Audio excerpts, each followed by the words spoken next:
Ya, dua sifat yang senantiasa muncul dalam batin seseorang, yang baik dan yang buruk. Ini senantiasa bertentangan antara sifat baik dan sifat buruk. Mana yang paling dominan, mana yang lebih dominan, tergantung bagaimana pikiran kita dan bentuk batin yang muncul dalam batin ini.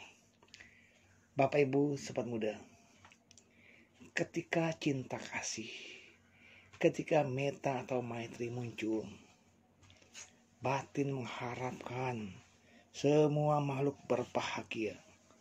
Semoga semua makhluk berbahagia tanpa kecuali. Cinta kasih dipancarkan ke atas, ke belakang, ke depan, ke kiri, dan ke kanan, ke semua arah. Dipancarkannya sifat cinta kasih dengan mengharapkan semua makhluk berbahagia. Demikian juga dengan batin yang penuh belas kasihan, welas asih atau karuna. Ini muncul, berkembang, mengharapkan orang lain bebas dari derita. Sifat-sifat inilah yang akhirnya menggugah seseorang untuk memberikan pertolongan sesegera mungkin untuk meringankan derita makhluk lain. Ketika sifat simpati, sifat mudita muncul, mereka menebarkan rasa bahagia melihat orang lain bahagia.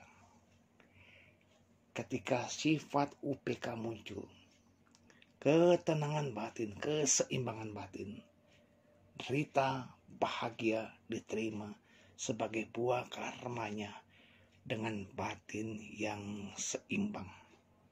Itu keempat sifat-sifat yang baik. Ketika kejahatan muncul, pasti dilandasi oleh sifat-sifat jelek, sifat-sifat buruk. Seperti sifat kebencian. Ini mendorong munculnya sifat-sifat seperti kesal, marah, emosi. Tidak suka dengan apa yang dihadapi. Emosi, amarah, dendam, semuanya berlandaskan sifat-sifat benci. Bagaimana? Orang yang diliputi kebencian penuh dengan emosi, penuh dengan amarah. Makanya sifat-sifat ini tak patut kita pelihara. Kemudian sifat buruk yang kedua adalah kejam, himsa, berlawanan dengan sifat karuna. Merasa senang melihat penderitaan orang lain. Dia sangat happy orang lain menghadapi penderitaan. Tidak mau menolong. Sifat-sifat inilah yang akhirnya memunculkan sifat kejam. Sifat suka menyakiti makhluk lain.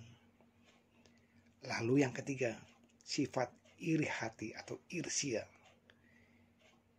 Ini adalah sifat yang bertentangan dengan mudita. Sifat ini muncul akan iri terhadap apa yang diperoleh orang lain.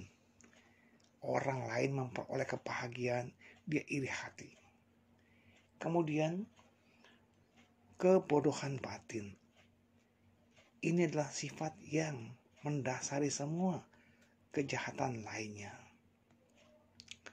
Oleh karena itu, Bapak Ibu sobat muda yang berbahagia, sifat manakah yang dominan dalam diri kita? Kembali kita yang mengenal. Kembangkanlah yang baik, yang buruk kita hilangkan. Berat, memang berat, tetapi kita harus tetap berusaha. Berusaha memunculkan yang baik, berusaha mematahkan yang buruk. Kembangkanlah. Satu ketika, yang mana yang baik, yang mana yang menang, baik atau buruk, tergantung pada diri kita. Siapa Anda? Siapa saya? Kitalah yang bisa menilai masing-masing. Pilih yang terbaik. Semoga semua makhluk hidup berbahagia. Sadu, sadu, sadu.